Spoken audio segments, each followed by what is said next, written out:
नमस्कार. जिल्ह्यातील सर्व पत्रकार मित्रांचे या ठिकाणी सहर्ष स्वागत करतो.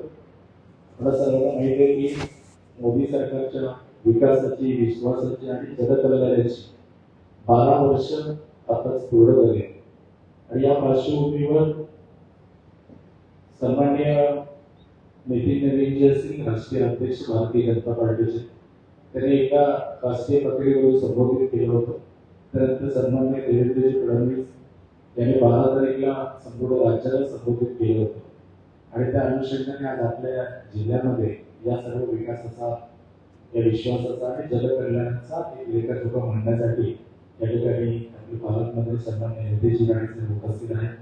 त्याचबरोबर आमचे सगळे पदाधिकारी उपस्थित आहेत. पत्रकार मित्रांना सन्माननीय राणे संबोधित.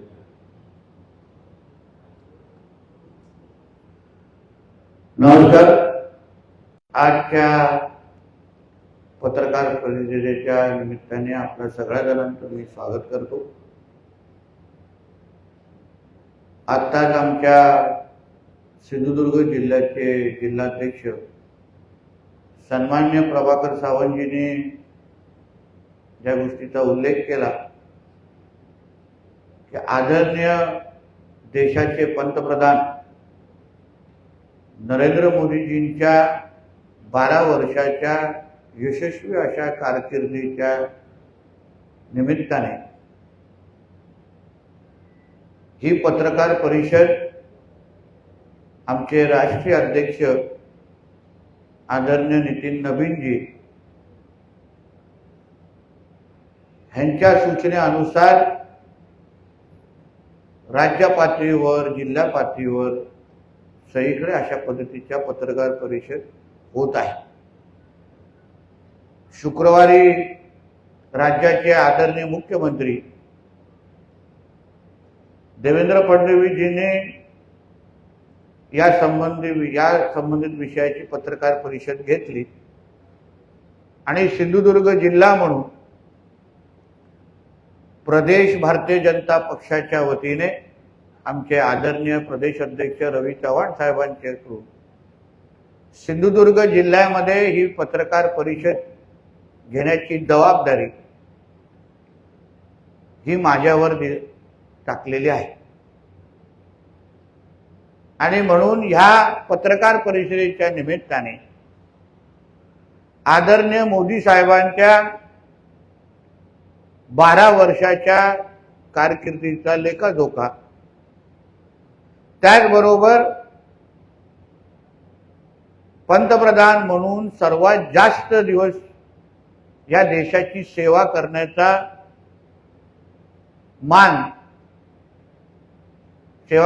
जो मान आहे तोही आमच्या मोदी साहेबांच्या नावाने नोंद झालेला आहे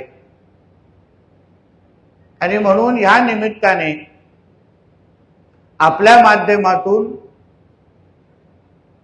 आदरणीय मोदी साहेबांच्या ह्या पूर्ण प्रवासाबद्दल, त्यांच्या विविध निर्णयाबद्दल असो, विविध एकंदरीत वाटचालीबद्दल मी माहिती देण्याचा प्रयत्न करणार आहे. राज्याच्या मुख्यमंत्र्यांनी जे पत्रकार परिषदेमध्ये तसं म्हटलं तर सगळ्याच विषयावर प्रकाश टाकलेला आहे. म्हणजे आदरणीय मोदी साहेबांनी ह्या 12 वर्षामध्ये ह्या देशामध्ये, देशाच्या विविध क्षेत्रामध्ये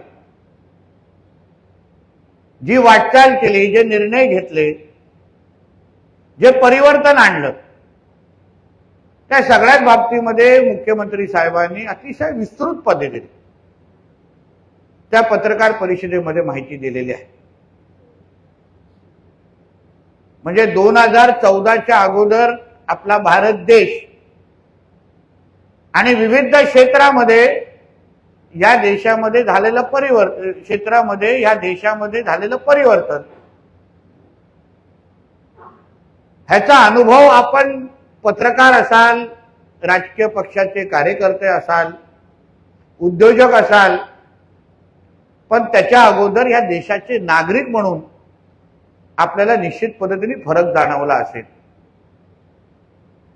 आम्ही अभिमानाने ज्या गोष्टी बोलतो किंवा उल्लेख करतो की आमचा हा देश भारत देश, हिंदुस्थान, ज्या देशामध्ये 90% हिंदू समाज राहतो, या देशाला आपण हिंदू राष्ट्र म्हणून ज्याला उल्लेख करतो, त्याचा उल्लेख करतो. मी माझ्या पत्रकार परिषदेतून या एका विषयावर प्रकाश टाकण्याचा प्रयत्न करतो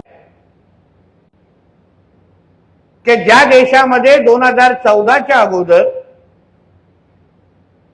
गर्व से कहो हम हिंदू है हे बोलायला ज्या गोष्टीवर आपल्याला भीती वाटायची,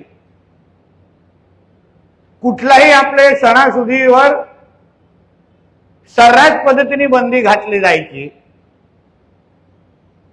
हिंदू म्हणून ओळख आपण सांगायची का, याही बाबतीमध्ये चर्चा व्हायची, भीती पसरायची. 2014च्या अगोदर जो काँग्रेसचा कालावधी आपण पाहिला, अनुभवला आणि त्याचं विश्लेषण करण्याच्या बाबतीमध्ये अगर आपण कोणाला विचारलं तर 2014च्या अगोदरचा भारत हा तुष्टीकरण आणि लांबून चालन करणारा भारत देश म्हणून इथे ओळखला जायचा. देशातल्या अल्पसंख्यांना केंद्रित करलेलं राजकारण, प्रशासन, निर्णय हे एवढेच विषय आमच्या देशामध्ये प्रामुख्याने व्हायचे. कुठल्याही सरकारी योजना तयार करत असताना आपली जी तुष्टीकरणाचं राजकारण, अल्पसंख्याक वोट बँक, ह्याला आपण प्रोटेक्ट कसं करायचं, ह्याला आपण सुरक्षित कसं ठेवायचं, एवढं एकमेव काम मंदिरांच्या अवतीभोवती राम मंदिरचा विषय असो किंवा देशातला राहणारा हिंदू समाज स्वतःला जे असुरक्षिततेची भावना 2014च्या अगोदर जे त्यांच्या मनामध्ये असायची, त्या बाबतीचे असंख्य उदाहरणं, अनुभव आपल्याला ह्या निमित्ताने ऐकायलाही मिळतील आणि आपल्याला अनुभवायलाही मिळतील. एक प्रश्न आपण स्वतःला विचारला पाहिजे की 2014च्या अगोदर युपीए किंवा काँग्रेसचा कुठला तरी पंतप्रधान, मुख्यमंत्री हा कुठल्या तरी हिंदू धार्मिक स्थळाकडे, मंदिरामध्ये जाऊन आपल्याला कधी महाआरती करताना दिसला होता का? देवाच्या समोर जाऊन नतमस्तक होत असताना दिसला होता का? कुठलाही पंतप्रधान डोक्यावर टिळक लावण्याच्या अगोदर 2 वेळा विचार करायचा, त्याच्या 14च्या अगोदर.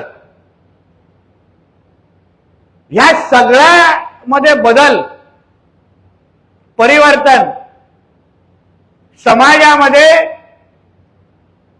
हिंदू समाजाला केंद्रबिंदू ठेवून देशाचं राजकारण, देशाचं सरकार, देशाचे सरकार निर्णय घेऊ शकतं, हे उत्तम उदाहरण किंवा हे आदरणीय मोदी साहेबांच्या कारकिर्दीच्या पासून दिसायला लागलं, अनुभवायला लागलं.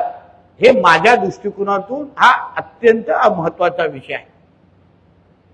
आज 14च्या नंतर झालेले प्रत्येक निर्णयामध्ये तुम्ही पहा, आतापर्यंत जो बहुसंख्य असलेला आपल्या देशामध्ये असलेला हिंदू समाज, ज्याच्याकडे कोण पाहायचं नाही, ज्याला केंद्रबिंदू ठेवून कोण निर्णय घ्यायचा नाही, देव, देश, धर्म या तिन्ही मुद्द्याला कोणाला हात लावायचा पण भीती वाटायची. हिंदू समाजाच्या जवळ आम्ही गेलो तर असलेली आमच्या वोट बँक पॉलिटिक्सला धक्का लागू शकतो. हाच 2014च्या अगोदरचा असलेल्या काँग्रेस सरकारचा केंद्रबिंदू होता. मग वक्फ सारखे कायदे, त्याच्यामध्ये हिंदू समाजाचे असलेले हक्काची जमिनी ज्या पद्धतीने त्यांच्याकडून काढून घेतल्या गेल्या, वक्फ सारख्या कायद्यामध्ये असे काही अमेंडमेंट आणले गेले युपीए सरकारच्या माध्यमातून, ज्याच्यामुळे असलेल्या हिंदू समाजाच्या जमिनी हे त्यांना न विचारता, त्यांची सहमती नसताना पण ही वक्फची जमीन आहे हे सांगून लँड जिहादच्या नावाने त्यांच्याकडून काढून घेणं, अशा पद्धतीचे असंख्य निर्णय 2014च्या अगोदर होत असताना आपल्याला दिसलेले आहेत. म्हणून 2014 ते आतापर्यंतची जी आदरणीय मोदी साहेबांची एक कडवट हिंदुत्वादी विचाराचे आणि राष्ट्रसंघ परिवाराच्या म्हणजे पार्श्वभूमी असलेले एक स्वयंसेवक जेव्हा देशाच्या मुख्य स्थानी जेव्हा नेतृत्व करतो, तेव्हा राष्ट्र प्रथम या भूमिकेला नजरेसमोर ठेवून आणि हिंदू हित की जो बात करेगा वही देश पे राज करेगा हा मुद्दा नजरेसमोर ठेवून 2014 पासूनची वाटचाल ही आपल्या सगळ्यांच्या दृष्टिकोनातून एक हिंदू म्हणून ही अत्यंत महत्वाची ठरलेली आहे. आतापर्यंत जे काही निर्णय आदरणीय मोदी साहेबांच्या कारकिर्दीमध्ये 12 वर्षामध्ये झाले, वर्षानुवर्ष अयोध्यामध्ये राम मंदिर होणार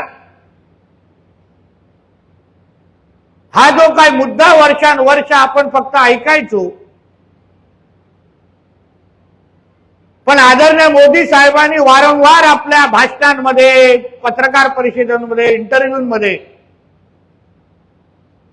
की राम मंदिर हा विषय आमच्यासाठी निवडणुकीचा मुद्दा नाही, हा एक आस्थेचा विषय आहे आणि म्हणून कुठल्याही निवडणुकीचा नजरेसमोर न ठेवता जो वर्षानुवर्ष प्रलंबित असलेला जो कोर्टामध्ये जो केस होती, देशामध्ये कुठलाही छोटी मोठी पण दंगल घडली नाही आणि आज अयोध्यामध्ये भव्य राम मंदिर उभं राहिलेलं आहे आणि प्रत्येक हिंदू समाजाला अभिमान वाटेल असं राम मंदिराचं दर्शन आणि रामलल्लाकडे जाऊन आपण आशीर्वाद घेण्याची संधी आपल्या प्रत्येकाला चालून आलेली आहे. त्याचबरोबर काशी विश्वनाथ मंदिर असो, कॉरिडॉर असो, उज्जैनचा महाकालेश्वर असो, असे असंख्य महत्वाची धर्मस्थळ ज्यांचा विकास करून धार्मिक पर्यटन आणि आपल्यासाठी जे आस्थेचे विषय आहेत त्यांना आदरणीय मोदी साहेबांच्या ह्या 12 वर्षाच्या कारकिर्दीमध्ये त्या धर्मस्थळांना विकसित करून आज जगाच्या पाठीवर त्या धर्मस्थळांचे नाव व्हावं, जगाच्या पाठीत कानोकोपऱ्यातून लोक आज तिथे येतात, आशीर्वाद घेतात. अशा पद्धतीच्या त्या धर्मशाळांचा विकास आदरणीय मोदी साहेबांच्या 12 वर्षाच्या कारकिर्दीमध्ये आपल्याला अनुभव याला भेटलेला आहे. असंख्य महत्वाचे कायदे ज्याच्यामुळे आपले देवस्थानं, आपली धर्मस्थळं हे सुरक्षित असली पाहिजे, सुरक्षित राहिली पाहिजे, या दृष्टिकोनातून असंख्य महत्वाचे निर्णय, धोरणात्मक निर्णय आदरणीय मोदी साहेबांनी ह्या 12 वर्षामध्ये त्यांच्या कारकिर्दीमध्ये घेऊन दाखवलेला आहे. 14च्या अगोदरचा जो वक्फ कायद्याचा उल्लेख मी तुमच्या समोर केला, याच 12 वर्षाच्या कारकिर्दीमध्ये असंख्य हिंदू समाजाला त्यांच्या हक्काच्या जमिनी परत एकदा करून देण्याचं पुण्य काम हे आदरणीय मोदी साहेबांच्या कारकिर्दीमध्ये त्या कायद्यामध्ये अमेंडमेंट करून आपण करून दाखवलेले आहे. आता जे काही जमिनी जे हिंदू समाजाचे आहेत ते कोणच वक्फची भीती दाखवून बळकवून घेऊ शकत नाही, लँड जिहादच्या नावाने त्यांच्याकडून घेऊ शकत नाही. अशी ताकद या देशातल्या हिंदू समाजाला या आमच्या एनडीए प्रणित मोदी साहेबांच्या नेतृत्वात असलेल्या सरकारने मिळवून दिलेली आहे. अशा पद्धतीचे महत्वाकांक्षी निर्णय ज्याच्यामुळे हिंदू समाजाला खऱ्या अर्थाने ताकद देण्याचं काम आदरणीय मोदी साहेबांनी गेल्या 12 वर्षापासून केलेलं आहे. आज देशाचे पंतप्रधान ज्या ज्या राज्यात जातात, जो प्रवास करतात, मग आंतरराष्ट्रीय पातळीवर असेल ते देशाच्या कुठल्याही राज्यामध्ये असेल, आमच्या देशाचा पंतप्रधान स्वतः हिंदू असल्याची ओळख पुसत लपून ठेवत नाही आणि गर्वाने जाऊन त्या मंदिरात पूजा करत असताना आपल्याला दिसतात. हा फरक 2014च्या नंतर आपल्याला सगळ्यांना अनुभवायला भेटलेला आहे. फक्त देशामध्ये नाहीत, पण आंतरराष्ट्रीय पातळीवर सनातन हिंदू धर्म, हिंदू संस्कृती ह्याला खऱ्या अर्थाने प्रोत्साहन कोणी दिलं असेल तर ते आमच्या आदरणीय पंतप्रधान मोदी साहेबांनी दिलेलं आहे. आज तुम्ही असंख्य आंतरराष्ट्रीय पातळीवर जेव्हा अन्य देशांचे पंतप्रधान आणि राष्ट्रपती जेव्हा आपल्या देशामध्ये येतात किंवा आपले पंतप्रधान जेव्हा त्यांच्याकडे जातात तेव्हा नमस्कार करून एक दुसऱ्याचं स्वागत करतात. हा फरक आदरणीय मोदी साहेबांच्या कारकिर्दीमध्ये बघायला भेटलाय. आता मोदी साहेब जेव्हा कुठल्याही राष्ट्रपतींना किंवा त्या देशाच्या प्रमुखांना भेटल्यानंतर हातात भगवद्गीता देण्याची प्रथा ही आमच्या मोदी साहेबांच्या कारकिर्दीमध्ये आम्हाला अनुभवायला भेटलेली आहे. हा फरक आदरणीय मोदी साहेबांच्या कारकिर्दीमध्ये ह्या 12 वर्षामध्ये आपल्याला अनुभवायला भेटलेला आहे. आणि म्हणूनच ही 12 वर्ष आदरणीय मोदी साहेबांच्या नेतृत्वात जे तुष्टीकरणाचं राजकारण होतं, जे लांबून चालण्याचं राजकारण होतं, सगळं काय वोट बँक पॉलिटिक्स, हे जे काय काँग्रेसचं घाणेरडं राजकारण ज्याच्यामुळे देशातला असलेला हिंदू समाज हा असुरक्षिततेची भावना त्याच्यामध्ये निर्माण होत होती.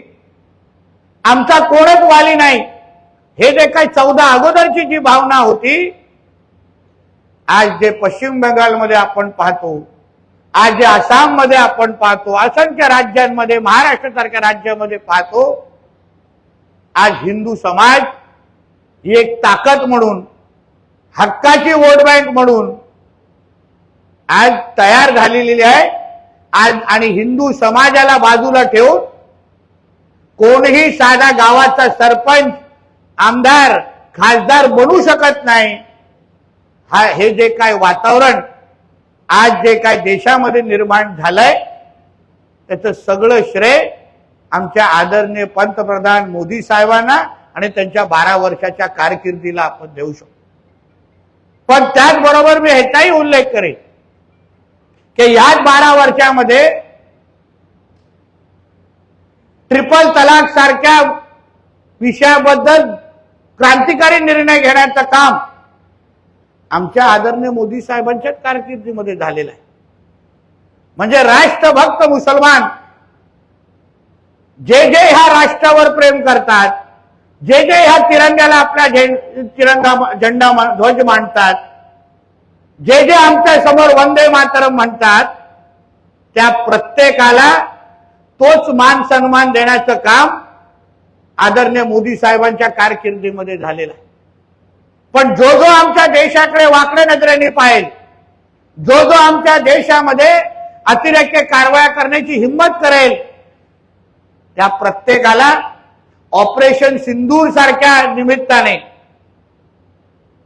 आमचा हा भारत देश हा हिंदू राष्ट्र म्हणून तुम्ही आमच्याकडे वाकड्या नजरेने बघू शकत नाही, हा कडक इशारा देण्याची हिंमत ती आमच्या मोदी साहेबांच्याच कारकिर्दीमध्ये आपल्याला पाहायला भेटली.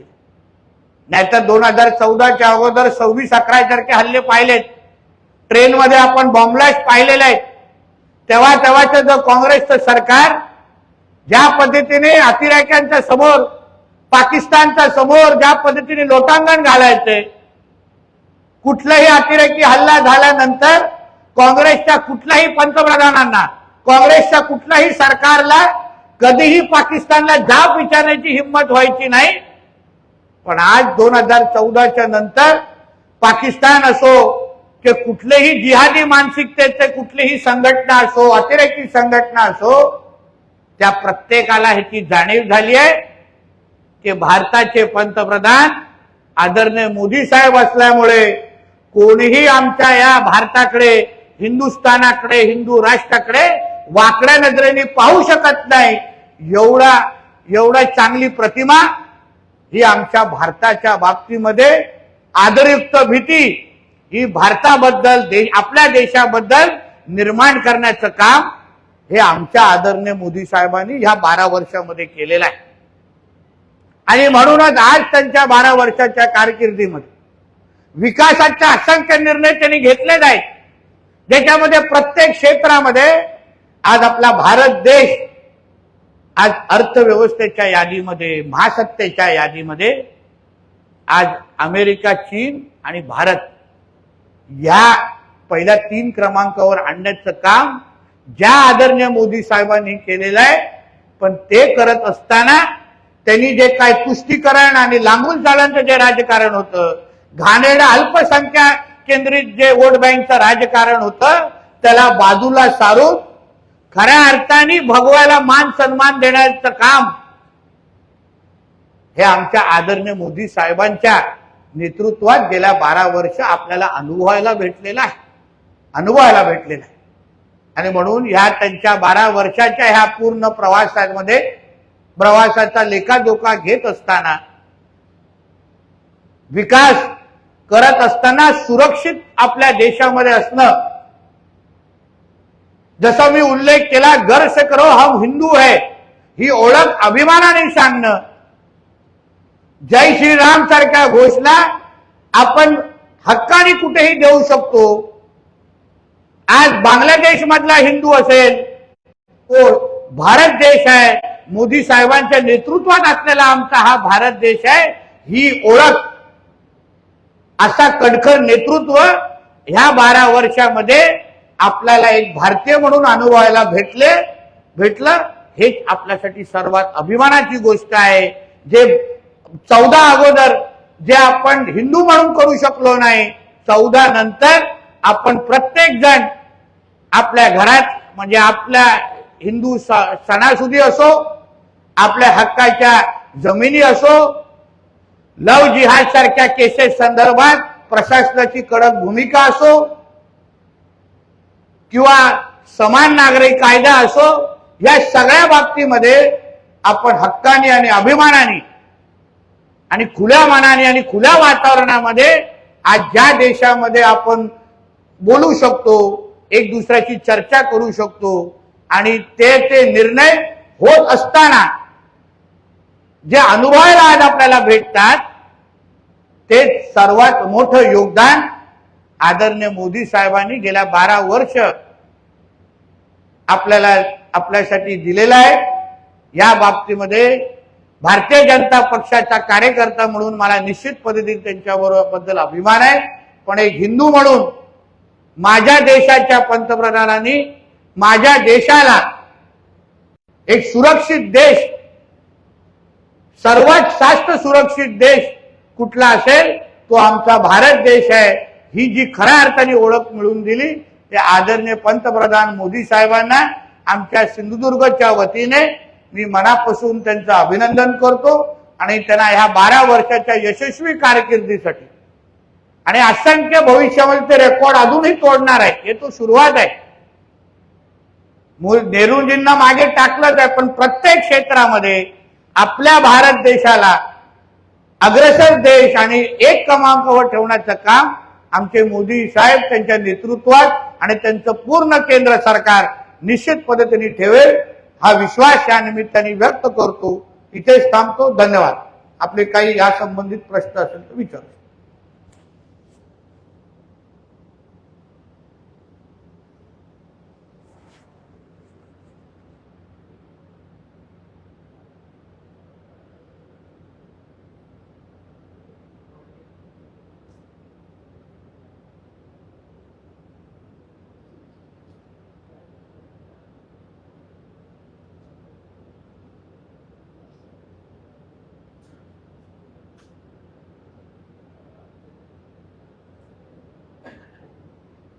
प्रश्न नाही म्हणजे आपलं काम व्यवस्थित झालं असं समजलं पाहिजे. आहेत का?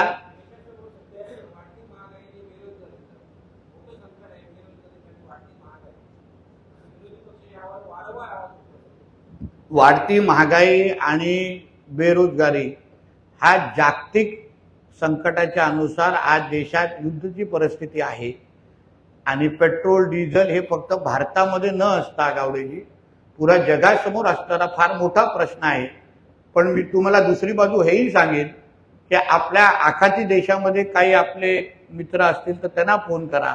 अन्य देशांमध्ये काय परिस्थिती चालली आहे त्याचा जरा अंदाज घ्या आणि त्याच्या तुलनेत आपल्या भारत देशामध्ये कोरोनाचा काळ असो, कोरोनाचा नंतरचा काळ असो आणि आता जगामध्ये युद्धाची परिस्थिती असताना पण तुम्ही आणि मी आपल्या आयुष्यामध्ये काही बदल न करता छोटे मोठे काही सूचना असतील तर पण बाकी आपलं सगळंच आयुष्य हे अतिशय व्यवस्थित पद्धतीने सुरू आहे. कुठल्याही पद्धतीची अडचणी येत नाही आहेत. कुठेही आपल्या घरातून बाहेर निघाल्यावर आपण सुरक्षित घरात येऊ परत ही भावना फक्त मोदी साहेबांच्याच नेतृत्वात मोदी साहेबांच्याच भारतामध्ये आपल्याला उपस्थित किंवा उपलब्ध आहे. ह्याबद्दल आपण समाधान वाटलं पाहिजे.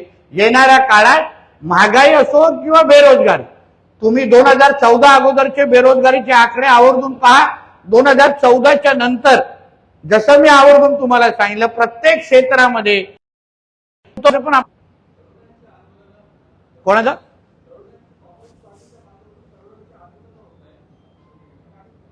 पण नेमकं त्या आंदोलनामागे कोण आहे, त्याच्या आंदोलनाचे रिमोट कंट्रोल कोणाच्या हातात आहे ते आता टप्प्याटप्प्याने आपल्याला दिसेलच. कुठे सांगितलं जातं की लाखोच्या संख्येने येणार आहेत, हजारोच्या संख्येने येणार आणि 300, 400, 500 जमत आहे.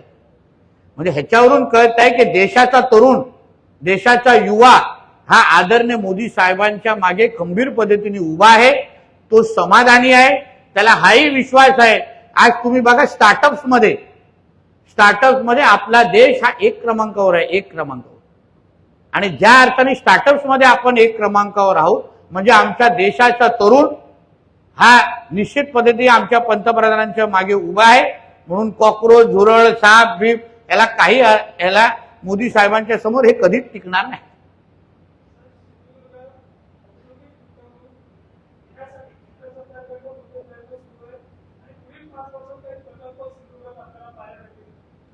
येणाऱ्या प्रकल्पांमध्ये जसं काही दिवसा अगोदर आपण माहिती आपल्याला मिळाली, काही न्यूक्लिअर प्लांट जे पर्यावरणाला नजरेसमोर ठेवून केंद्र आणि राज्य सरकार मिळून आमच्या सिंधुदुर्गात, रत्नागिरीमध्ये आणण्याच्या तयारीमध्ये आहेत. काही आता उदाहरण मी स्वतः बंदर खात्याचा मंत्री आहे.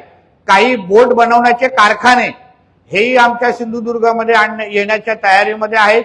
त्याचबरोबर काही 5 स्टार हॉटेल जे ताज सारखं 5 स्टार हॉटेल जे वर्षानुवर्ष प्रलंबित होतं त्याच्याही आता आपण कंपन्सेशन वाटप सुरू करतो आणि तेही हॉटेल आता काही महिन्यामध्ये किंवा 1-1.5 वर्षामध्ये तेही उभं राहील. म्हणजे सिंधुदुर्ग जिल्हा जसा आम्ही रिव्हर्स मायग्रेशनचा मुद्दा मी वारंवार मांडतोय की पुणा, मुंबई, नाशिक, किंवा काही बाहेरगावच्या देशामध्ये जे आमची मुलं मुली ज्या नोकऱ्यांच्या अपेक्षेमध्ये तिथे गेले होते त्या नोकऱ्या आता परत कोकणाकडे परत सिंधुदुर्गमध्ये आणण्याचं नियोजन हे आमचं सुरू झालेलं आहे. ते ज्या पगाराची नोकरी तिथे करतायत त्याच्यापेक्षा जास्त पगाराची नोकरी देण्याची तयारी आमची येणाऱ्या कालावधीमध्ये आमची आहे.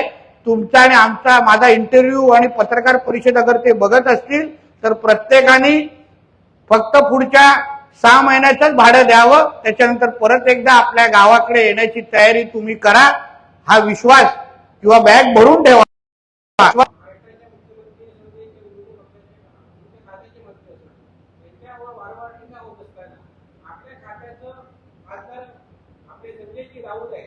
सकाळी उठल्यानंतर टोक मारतात की मोका म्हणतात ते त्यांनी आपल्या खात्याचं विरोधी असताना सुद्धा तुमचं कौतुक केलं. याकडे तुम्ही आपण अनुवाद बदल पश्चिम विकास या खात्यामध्ये आणले आणि हे वोटच्या माध्यमातून जो विकासाची गंगा आपण सिंधुदुर्गात आणताय याकडे एकत्रित आपण कसं पाहतो? मी तर चांगलंच पाहिजे ना, कारण माझंच कौतुक होत आहे. पण मला नेहमी वाटतं की आदरणीय मुख्यमंत्री साहेबांचं ह्या निमित्ताने आभार मानलं पाहिजे की एकाच मंत्र्याला ह्या दोन्ही महत्वाची खातं दिलेली आहेत. आदरणीय राणे साहेबांनी ही खाती सांभाळलेली आहेत त्यांच्या कारकिर्दीमध्ये. आणि मी तुम्हाला सांगतो की आपल्या 877 किलोमीटरच्या किनारपट्टीच्या नजरेसमोर ठेवून ही दोन्ही खाती ही अत्यंत महत्वाची आहे. आम्ही ज्या दरडोई उत्पन्नाचा वारंवार उल्लेख करतो, ह्या पूर्ण किनारपट्टीला अगर आपण विकास करू शकलो, इथे विविध प्रकल्प आणू शकलो. उदाहरण मी तुम्हाला बोट बनवण्याच्या कारखान्याचा उल्लेख केला. नुसतं इथे बोटी आल्या नाही पाहिजे, कारखाने तयार झाले पाहिजे. यासाठी आम्ही त्या लोकांना जमिनी देतोय, यासाठी आम्ही त्यांना प्रोत्साहन देतोय, ज्या निमित्ताने इथे रोजगार पण निर्माण होईल. आणि म्हणून मत्स्य व्यवसाय खातं असो, ज्या मत्स्य व्यवसाय क्षेत्रावर उदाहरण मी आता गुरुवार आणि बुधवार मी आंध्र प्रदेशला चाललेलो आहे माझ्या मत्स्य डिपार्टमेंटच्या अधिकाऱ्यांबरोबर. आंध्र प्रदेश हे राज्य 60% बजेट हे फक्त मत्स्य व्यवसायावर खर्च करतं. आणि म्हणून आज ते एक प्रगतशील राज्य म्हणून किंबहुना त्या राज्याच्या जीडीपी मध्ये मत्स्य व्यवसायाचं फार मोठं योगदान आहे. आणि म्हणून आम्ही विचार करतोय की त्या पद्धतीचे काही बदल, आता काही धोरणात्मक निर्णय आम्ही आणले. आम्ही शेतीला म्हणजे मत्स्य व्यवसायाला शेतीचा दर्जा दिला. मुख्यमंत्री मत्स्य संपदा योजना सारखी योजना आणली. म्हणजे धोरणात्मक निर्णय आम्ही पहिल्या वर्षामध्ये घेतलेले आहेत. आता येणाऱ्या 3-3.5-4 वर्षामध्ये ते घेतलेल्या निर्णयाची अंमलबजावणी आणि प्रत्येक मच्छीमारापर्यंत ते निर्णय पोहोचवणं आणि आर्थिक समृद्धी आणणं. आमचा जसा कामगार शेतकरी अगर सक्षम झाला तर राज्य सक्षम होईल, तसंच मच्छीमार सक्षम झाला तर कोकणही सक्षम होईल आणि महाराष्ट्रही सक्षम होईल. तेच केंद्रबिंदू ठेवून मी पारदर्शक पद्धतीने काम करतोय. आणि म्हणूनच तुम्ही विविध ज्याला आपण म्हणतो चांगल्याला चांगलं म्हणणं हे माणुसकीचा धर्म आहे. म्हणून पक्ष कोणाचाही असो, पक्षातला कुठलाही विरोधी पक्षाचा आमच्या सहकारी असो, त्या प्रत्येकाला माहिती आहे नितेश राणे हे महाराष्ट्राला केंद्रबिंदू ठेवून निर्णय घेत आहेत. आणि म्हणून ते स्वच्छ मनाने ते कौतुक करत आहेत. हे माझ्या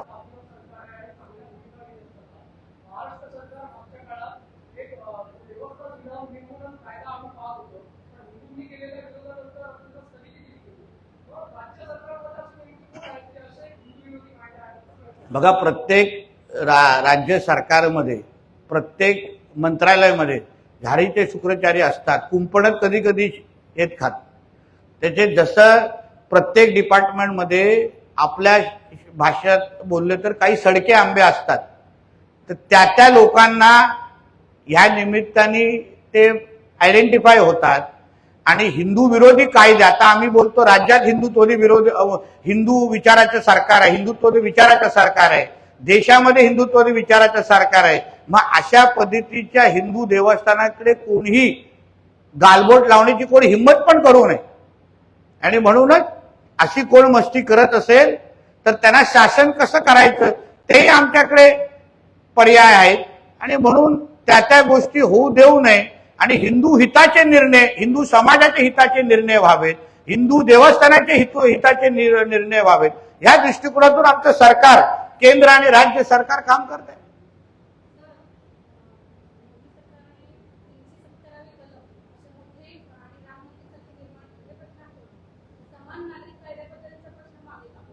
मागे नाही पडत, त्याचं मुहूर्त ठरलेलं आहे मॅडम.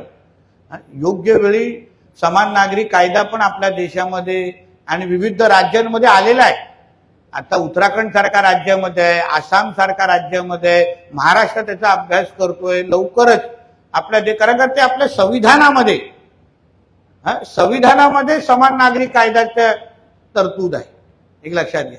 आणि म्हणून लवकरच आपल्या देशामध्ये ह्या ज्या मोदी साहेबांच्या कारकिर्दीमध्ये कधी न अपेक्षित असलेले निर्णय ह्याच मोदी साहेबांच्या कारकिर्दीमध्ये बघतात. जसा त्याचा उल्लेख तुम्ही 370चा केला, राम मंदिरचा केला. आपल्याला कधीच वाटलं नव्हतं हे विषय होणार आहे, पण करून दाखवले. तसंच समान नागरी कायद्यासारखा विषय निश्चित पद्धती ह्याच आमच्या मोदी साहेबांच्या कारकिर्दीमध्ये होईल असं एक भारतीय जनता पक्ष कार्यकर्ता म्हणून मला विश्वास आहे. त्याचबरोबर हिंदू म्हणून पण मला विश्वास आहे.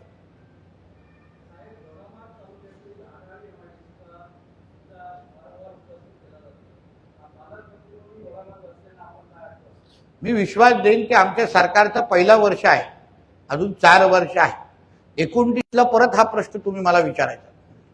त्याच्यात 5 वर्ष ज्या MIDCला माझे वडिलांनी घोषणा केली, अडाली MIDC राणे साहेबांनी घोषणा केली, त्याचे पालकमंत्री म्हणून 5 वर्षामध्ये मी काय करतो ह्याचा अनुभव डोळ्यामार्ग वासियांनी घ्यावा. आणि मग 29ला हा प्रश्न तुम्ही राखून ठेवा आणि मला परत प्रश्न विचारा.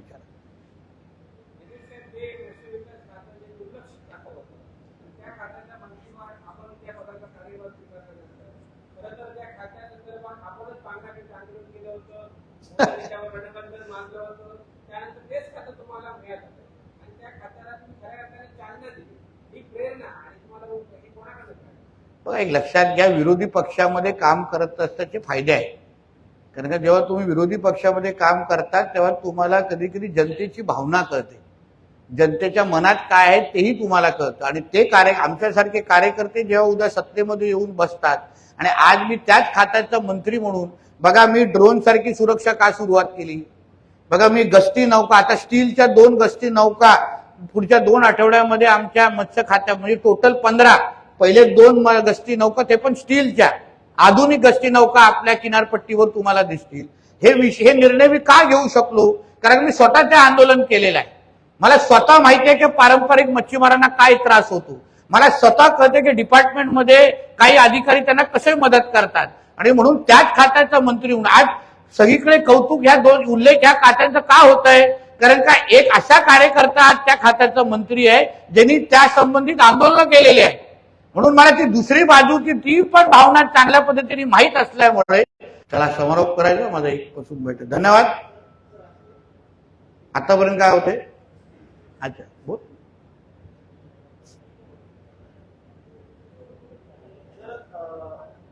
संजय राऊत असं म्हणतात की नारायण राणे यांचे चिरंजीव याला पाकिस्तानी म्हणतात, ते मोहन भागवत यांना पाकिस्तानी म्हणतील का? अहो, ज्यांचं रक्त भगवा आहे, ज्यांच्यासाठी राष्ट्रप्रथम आहे, ज्यांनी पूर्ण आपलं आयुष्य ह्या राष्ट्रासाठी, या हिंदू राष्ट्रासाठी हे घालवतायत, त्या सरसंघचालक मोहन भागवतजींना मी कसं काय पाकिस्तानच्या जवळपास पण त्यांना घेऊन जाऊ शकतो. पण तुमचा मालक जो मातुश्रीच्या 3ऱ्या माळ्यावर बसलेला आहे त्याला पाकिस्तान एजंट म्हटलं तर चुकीचं ठरणार नाही. कारण का पाकिस्तानची भाषा, मुस्लिम लीगची भाषा, तुमचा जो मालक जो मातोश्रीच्या 3ऱ्या माळ्यावर बसलाय ना, ज्याचं रक्त आता हिरवं झालेलं आहे, त्याच्या बाबतीमध्ये संजय राऊतांनी जास्त चिंता करावी.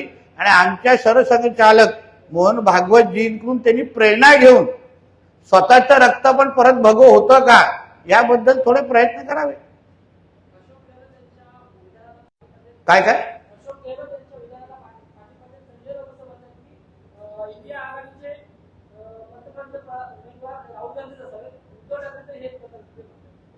तुमचं परत प्रश्न व्यवस्थित विचारा. काय बोल.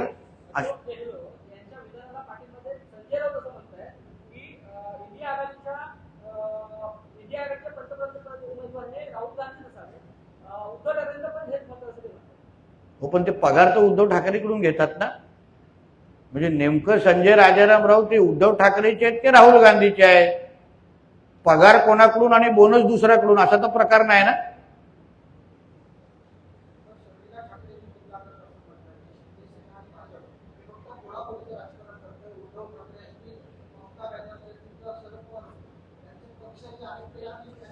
बघा, आता शर्मिला वहिनींच्या बाबतीमध्ये तुम्ही प्रश्न विचारायला आणि उत्तर देऊ, ते त्यांनी स्वतःचं मत तिथे व्यक्त केलेलं आहे. ते आज कुठल्याही राजकारणाच्या कुठल्या पदावर नाही आहे. म्हणून कृपया काही लोकांना जरा तुम्ही तुमच्या चौकटीच्या बाहेर ठेवा, विनंती आहे. सर, मुख्यमंत्र्यांच्या बैठकीच्या आंदोलनानंतर आता रोहित पवारांनी आपलं अन्न त्याग आंदोलन द्यायचं मागे बरं झालंय, कारण का अन्य त्यागाचा कुठलाही अफेक्ट त्यांच्यावर दिसत नव्हता. मी ऐकलं होतं की त्यांना बर्गर आणि फ्राईज खायची सवय आहे, म्हणून उगाच अन्न त्यागाच्या निमित्ताने स्वतःच्या शरीराला अडचण घेऊ नये. आणि आता अन्न त्यागानंतर परत गमवलेलं वेट त्यांनी परत कमवू नये, एवढा मैत्रीचा सल्ला त्यांना देईल. 2-3 असे अन्न त्याग केलं ना, ते एकदम व्यवस्थित आरोग्यदायी होऊन जातील आमचे रोहित पवार. नवी मुंबई महापालिकेच्या कार्यक्रमात उपमुख्यमंत्री एकनाथ शिंदे यांना बोलवण्यात आलं. अहो, फार जुना प्रश्न विचारताय. त्या बाबतीमध्ये आदरणीय मुख्यमंत्र्यांनी चौकशी पण जाहीर केलेली आहे. सिडकोचा कार्यक्रम ना, त्याच्या बाबतीमध्ये मला माहिती नाही. तो मला सिडकोच्या बाबतीमध्ये माहिती होतं, त्याच्यावर आदरणीय मुख्यमंत्र्यांनी चौकशी जाहीर केली आहे. ह्याचा माहिती घेऊन मी बोलेन.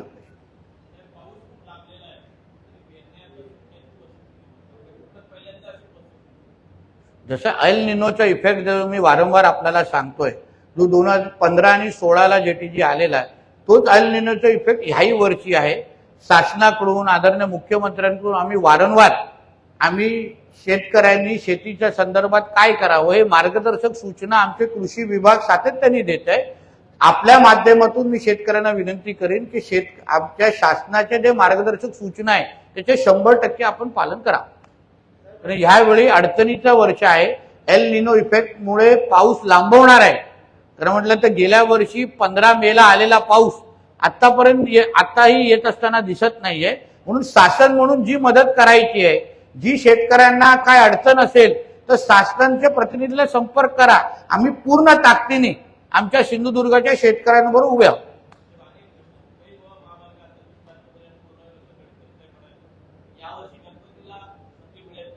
मला असं वाटतं की आता इंदापूरचा एक फ्लायओव्हर आणि काही दुसरा भाग, त्या भागात तेवढंच विषय राहिलेला आहे.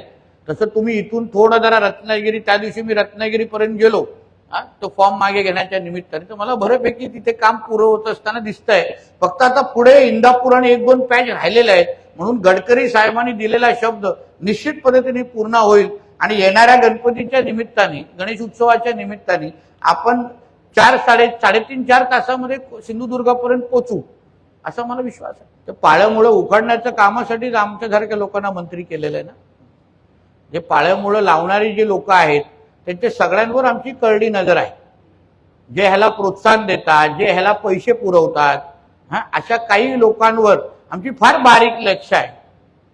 जेव्हा जेव्हा काही अटक होण्याच्या बातम्या येतील तेव्हा तुम्हाला कळेल की हा व्यक्ती इथे लव जिहादच्या प्रकरणाला प्रोत्साहन देत होता आणि म्हणून त्याला आतमध्ये टाकलेला आहे. म्हणून कोणी अशी हिंमत, माझा सिंधुदुर्ग असेल किंवा महाराष्ट्र, हा देवाभाऊंचा महाराष्ट्र आहे, इथे कोणीही लव जिहादच्या नावाने आमच्या हिंदू मुलींना, माता भगिनींना कोणीही त्यांचं भविष्य खराब करण्याची हिंमत पण करू नये.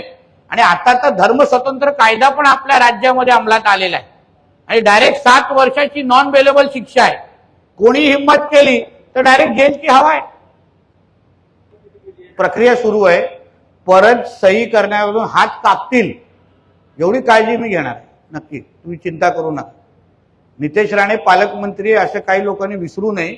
अशा पद्धतीचा भ्रष्टाचार कोणी आमच्या जिल्हा परिषदमध्ये करत असेल, आम्ही जनतेला विश्वास देऊन जिल्हा परिषदेची सत्ता आम्ही मागतो. पण असे काही जे काही अधिकारी आहेत ज्यांनी अशा पद्धतीची काही हिंमत केलेली आणि जो पण दोषी आहे, चौकशीमध्ये काही धक्कादायक नावं बाहेर येत आहेत.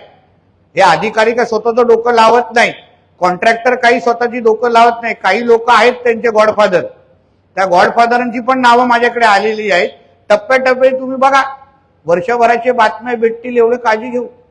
ताज्या अपडेट्स आणि ताज्या बातम्यांसाठी कोकण एक्सप्रेस डिजिटल न्यूज चॅनलला सबस्क्राईब करा, लाईक करा, कमेंट करा आणि शेअर करा. आणि महत्त्वाचं म्हणजे बेल आयकॉनवर क्लिक करायला विसरू नका.